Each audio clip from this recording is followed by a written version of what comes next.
କିଛି ଗତ ଦିନ ମାନଙ୍କରେ ଆମେ ଦେଖିବାକୁ ପାଇଲୁ କି ନିଟ୍ ଯେଉଁ ପିଲାମାନେ ଦେଇଥିଲେ ପରୀକ୍ଷା ପ୍ରଶ୍ନପତ୍ରଟି ଲିକ୍ ହେଇଗଲା ରାଜସ୍ଥାନରେ ଉତ୍ତରପ୍ରଦେଶରେ। ମୁଁ ଜାଣିପାରୁନି ଆମ ସରକାର ବିଜେପି ସରକାର ଆସିବା ମଧ୍ୟରେ ଦୁଇଥର ହେଲାଣି ନିଟ୍ ଦେଇଥିବା ପିଲାମାନଙ୍କୁ ହଇରାଣ କରୁଛନ୍ତି। କ'ଣ ପାଇଁ?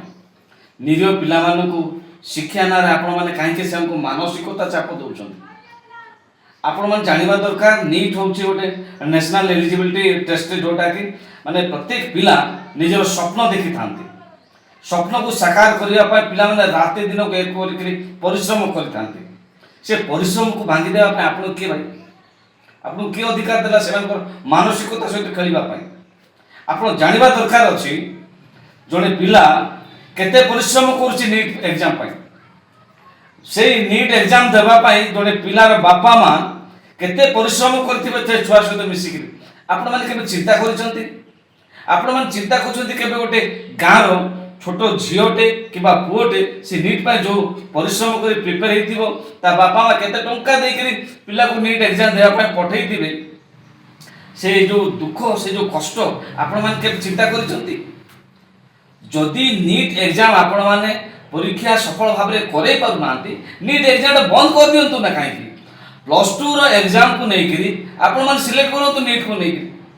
ମୋର ଅନୁରୋଧ ଏଇଟା, ମୁଁ ଆପଣଙ୍କୁ ସଜେଷ୍ଟ କରୁଛି ଯେ ଆଜି ଅଲ୍ ଓଭର ଇଣ୍ଡିଆରେ 22,79,743 କ୍ୟାଣ୍ଡିଡେଟ୍ ଆପଣମାନେ ଚିନ୍ତା କରନ୍ତୁ। ସେ ପିଲାମାନଙ୍କର ମାନସିକତାରେ ଆପଣ ଆଘାତ କରିଛନ୍ତି। ସେ ଷ୍ଟୁଡେଣ୍ଟ ମାନଙ୍କର ପ୍ୟାରେଣ୍ଟସ୍ ମାନଙ୍କୁ ମାନସିକତାରେ ଆପଣମାନେ ଆଘାତ କରୁଛନ୍ତି, ହୃଦୟରେ ବର୍ଷାଘାତ କରିଛନ୍ତି। ଆପଣମାନଙ୍କୁ ଆଗାମୀ ଦିନ କ'ଣ ଭୋଟ ଦେବେ ଭାବୁଛନ୍ତି? ବାରମ୍ବାର ଆପଣମାନେ ପିଲାଙ୍କ ସହିତ ଖେଳୁଛନ୍ତି, ବାରମ୍ବାର ଆପଣମାନେ ପିଲାଙ୍କର ସମସ୍ତ ଏକ୍ଜାମ୍ ଉପରେ ଖେଳ କରୁଛନ୍ତି। ଆପଣମାନେ ନିଯୁକ୍ତି ଦେବାରେ ଅବହେଳା କରିଛନ୍ତି, ପରୀକ୍ଷା ଦେବାରେ ମଧ୍ୟ କାହିଁକି ଅବହେଳା କରୁଛନ୍ତି? ପରୀକ୍ଷା ଦେବା ପିଲାମାନଙ୍କୁ କାହିଁ ହଇରାଣ କରୁଛନ୍ତି? ଓଡ଼ିଶାରେ 55,000 ପିଲା ଏକ୍ଜାମ୍ ଦେଇଥିଲେ। ଓଡ଼ିଶା ଗୋଟେ ଗରିବ ରାଜ୍ୟ, ଆପଣମାନେ ଜାଣିଛନ୍ତି। କେତେ ଆଦିବାସୀ ଦଳିତ ପିଲାମାନେ ଦିନକୁ ଦିମୁଠା ଖାଇବାକୁ ସହଜେ ଭଲରେ ପାଉନାହାନ୍ତି, ସେମାନେ ମଧ୍ୟ ନିଟ୍ ପାଇଁ ଏଲିଜିବଲ୍ ଟେଷ୍ଟ ଏକ୍ଜାମ୍ ଦେଇଥିଲେ। ପୁଣି ଆଉ ଥରେ ଏକ୍ଜାମ୍ ହେବ, ସେମାନଙ୍କର ଗାଡ଼ି ଭଡ଼ା ଖର୍ଚ୍ଚ କିଏ ଦେବ? ନିଟ୍ ଏକ୍ଜାମ୍ ଦେବା ପାଇଁ ଆମକୁ ଏଠୁ ତୁମୁଡ଼ିବନ୍ଧରୁ ଫୁଲବାଣୀ କିମ୍ବା ଭାନିପାଟଣା ଯିବାରେ ମାନେ 120-130 କିଲୋମିଟର ଯିବାକୁ ପଡ଼େ, ଗାଡ଼ି ଭଡ଼ା କରିକି ଯିବାକୁ ପଡ଼ୁଛି। କେତେ ପରିଶ୍ରମ ହେଉଛି ଆପଣମାନେ ଚିନ୍ତା କରିବା ଦରକାର। ମୁଁ ଅନୁରୋଧ କରୁଛି, ଯଦି ସରକାର ପାରୁନାହାନ୍ତି ନିଟ୍ ଏକ୍ଜାମ୍ କଣ୍ଡକ୍ଟ କରିବା ପାଇଁ, ତାହେଲେ ଇସ୍ତଫା ଦେଇଦିଅନ୍ତୁ, ଭଲ ହେବ। ନିଟ୍ ଦେଇଥିବା ପିଲାମାନେ ଆଜି ପର୍ଯ୍ୟନ୍ତ 3 ଜଣ ସୁଇସାଇଡ୍ କଲେଣି। ସରକାର ସେଥିପାଇଁ ଦାୟୀ। ମୁଁ ଆଜି ଦାବି କରୁଛି ସରକାର ସେଥିପାଇଁ ଦାୟୀ ଯେ ନିଟ୍ ଦେଇଥିବା ପିଲାମାନେ ଯେତେବେଳେ ସୁଇସାଇଡ୍ କଲେ। ଆହୁରି କିଛି ଲୋକଙ୍କର ନଜିର ସରକାରଙ୍କ ପାଖକୁ କିମ୍ବା ସମାଜ ପେପରରେ ସରକାର କ'ଣ ଫେରେଇ, ଯେଉଁ 3 ଜଣ ପିଲା ମରିଗଲେ ସେ ପିଲାଙ୍କର ବାପା ମାଙ୍କୁ ସରକାର କ'ଣ ଫେରେଇ ଦେଇପାରିବ? ପଇସା ଦେବ, ପଇସା କେତେ ଦେବ? ସେ ପିଲାଙ୍କର ମୁଣ୍ଡ ଯେଉଁ ଚାଲିଗଲା, ଜଣେ ପିଲା ନିଟ୍ ପରୀକ୍ଷା ଦେଲା ପରେ ଜଣେ ଡାକ୍ତର ହେବ ଯେଉଁ ଆଶା ରଖିଥିଲା, ଯେତିକି ଟଙ୍କା ସେ କମେଇବା ପାଇଁ ଗୋଟେ ଚିନ୍ତା କରିଥିଲା, ସରକାର କ'ଣ ସେସବୁ ଦେବ? ଟଙ୍କା କ'ଣ କରିବେ ବାପା ମାନେ? ସରକାର କ'ଣ ଫେରେଇ ଦେଇପାରିବ ସେ ପିଲା, ସେ ବାପା ମାଆଙ୍କୁ, ସେ ପିଲାଙ୍କୁ? ଆଜି ସରକାର ସେମାନଙ୍କୁ ସୁଇସାଇଡ୍ ପଛରେ ଦାୟୀ। କେସ୍ ଇଡିକୁ ଦେଇଛନ୍ତି। ଇଡି କେତେ କେସ୍ ଧରିଲେଣି ଆଜ୍ଞା? ଇଡି କେତେ କେସ୍ ଧରିଲେଣି? କୋଉ ଗୋଟେ କେସ୍ ମୋତେ ଦେଖାନ୍ତୁ ଇଡି ସକ୍ସେସ୍ କରିକି ଦେଖେଇଛି? ଗୋଟେ ବି ସକ୍ସେସ୍ ନାହିଁ।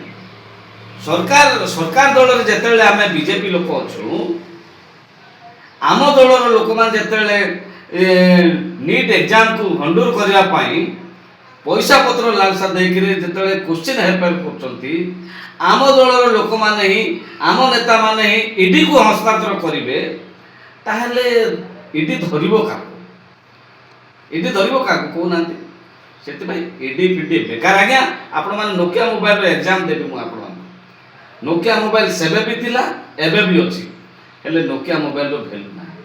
ଠିକ୍ ସେଭଳି ଇଡି ଆଗରୁ ବି ଥିଲା, କଂଗ୍ରେସ ଗଭର୍ଣ୍ଣମେଣ୍ଟ ଅମଳରୁ ଥିଲା, ଏବେ ବି ଅଛି ଇଡି, किंतु गोटे भी ईडी द्वारा सक्सेस है ना सीबीआई द्वारा सक्सेस है ना को काम सरकार को अछपा अछि आगे सरकार चाहे ऑन द स्पॉट मर्डर करिवो ऑन द स्पॉट सेमन को धरिवो ऑन द स्पॉट दंड दबो सेटा होची सरकार काम आ ईडी सीबीआई को देकरी लाभ किछि नाही आज ईडी सीबीआई कोन फेरे दे पारबो से बापा मान को तीनटा पिला सेति पे मोर अनुरोध नेक्स्ट टाइम एभली समस्या समाधान पाई चिंता करंतु नहीं कि एभली समस्या न हो सेति पाई चिंता करंतु धन्यवाद पछरिया पाई चाहूची आपण मान चिंता करंतु जने लोक पैसा देकरी क्वेश्चन नहीं करी से नीट एग्जाम देकरी पास हो से डॉक्टर हो सुनिश्चित भाव से डॉक्टर हैला परे जदि से एलिजिबल न होई पैसा देकरी जने डॉक्टर हे पारुची ताल से डॉक्टर हैला पर कोन चिकित्सा करबा आपण मान चिंता करो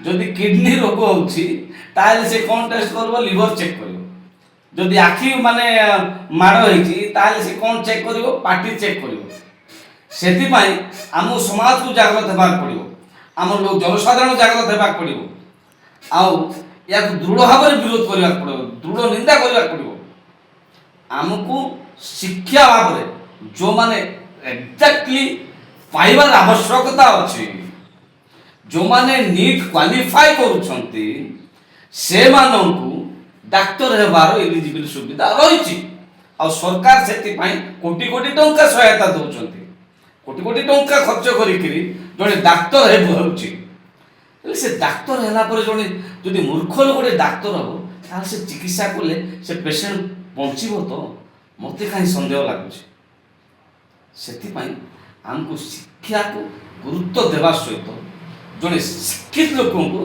डॉक्टर करिवार आवश्यकता अछि सेति पई मु अनुरोध करूछि भारतवासी को जो माने भी मोर वीडियो देखुचंती समस्ते ए जो नीट पेपर लीक को विरोध करंतु आ समस्ते सरकार को निंदा करंतु जे एभली भूल पुनर्बार केबे दोहरा न जाओ धन्यवाद